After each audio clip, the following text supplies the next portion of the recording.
Hey everybody, get ready with me for an audition.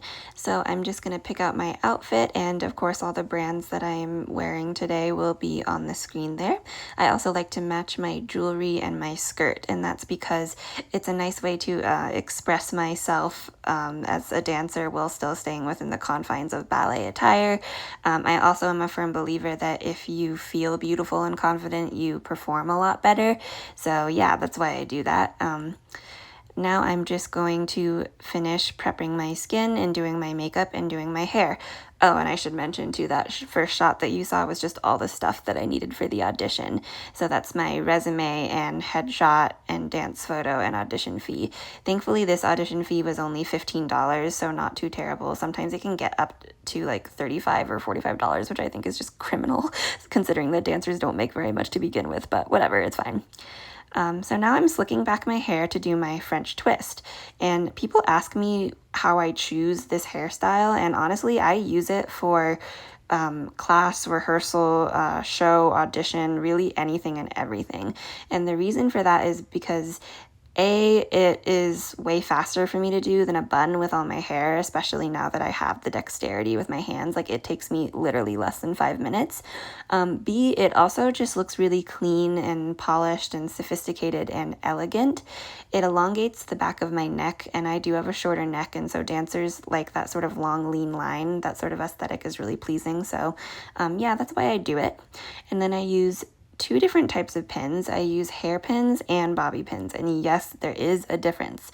So the hairpin is a more U-shaped and much thicker, kind of robust looking pin, and that's for really anchoring and securing and moving the hair into whatever shape you want it to be.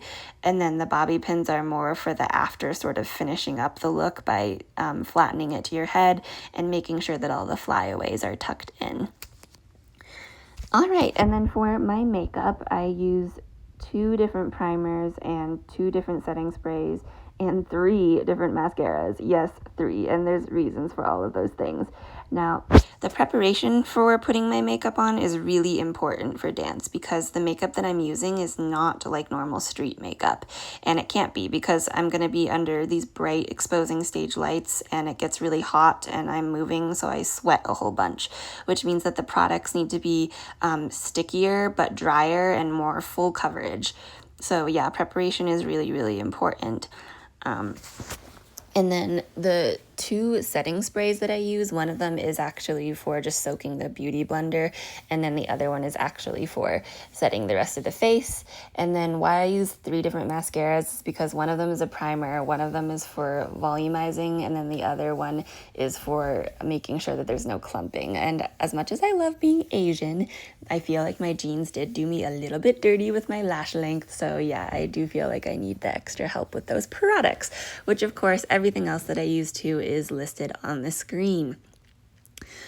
All right, the next thing I would like to note too is that my preparation for dance, regardless of what it is, like class, rehearsal, or an audition or a show, is really different depending on the day and what rep I'm going to be doing. And that's just because your body changes. Like, some days you're going to be more tired, some days you're going to be more sore, you might have an injury, you might have done a bunch of rehearsal, or you might be coming back from a long break, so you're still getting in shape. I never really understood those dancers who could just have the same routine before every single show or whatever, because I'm like, but your body needs something different though. So yeah, but I think dancers do that just because they're also notoriously known for being really superstitious. So that's kind of really funny to me, but whatever. I'm a little bit of an oddity. I think that's the thing I get commented on the most when I'm backstage and stuff. Like, people are like, Livia, what are you doing? Like, aren't you gonna, like, go roll out? Like, you were rolling out for an hour yesterday. And I say, nope, I don't feel like I need to do that today. So yeah, that's kind of my thing with that, and it makes me a little bit odd, I guess. Alrighty. Now I'm just going to finish up doing my makeup, and I was kind of thinking about this the other day, but I didn't realize that I haven't done a live, like, in-person audition in like 3 years, which is hilarious to me. Like, I don't even know how I got away with that. It's not even like because of COVID or anything. It was literally just, I guess that was the luck of the draw. Like, I submit a whole bunch of video auditions if there's a position, like whether it's guesting or a full-time contract that I'm interested in. And then the reason I chose to do this in-person audition today is because it is local. So I'm from the Boulder and Denver area, so it was very easy for me to go there. And I think auditioning live is really fun. So yeah, but I kind of didn't realize it. So it'll be interesting to see how I react, to see if I've grown at all in the way that I approach an audition. Yeah, I think it'll be a whole bunch of fun. So I'm really looking forward to it. Alrighty, now I'm just going to make some breakfast. So I made some eggs with garlic powder and cheese, and now I'm gonna make my chai latte. I do not drink coffee or any sort of caffeine or alcohol for that matter. Not because I think it's bad for you, it's literally just because I don't like the taste. I like things that are sweet because I'm a literal child, so yay, hee.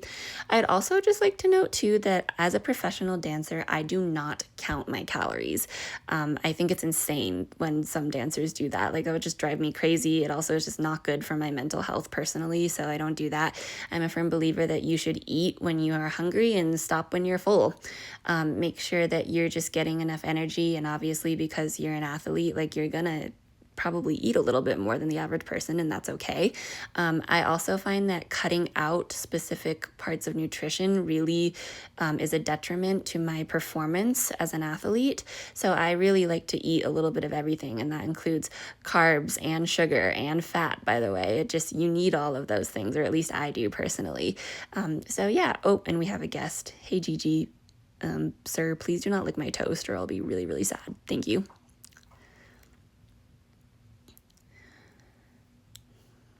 Alrighty, I've got some nice toast and peanut butter and jam here.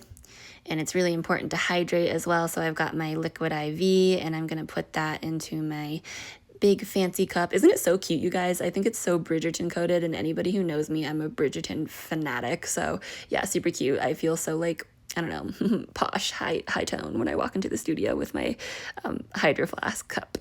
All right, here I arrived at the venue and I just took a little video of the outside. I've never been to this studio before, but it's really nice and really like well organized and clean, so I appreciate that. When I get there, I just go and register and fill out whatever paperwork I need to do, and then I go and pin my number on. I was also laughing because I could not get the pin to stay and I kept like stabbing myself, and like this girl next to me was like kind of laughing, but it's okay, it's fine. All right, wish me luck, and spoiler alert, I did end up getting the job, but I had to decline to it because of a scheduling conflict, but it was really fun nonetheless and a good experience to have. So I hope you guys enjoyed this. Bye.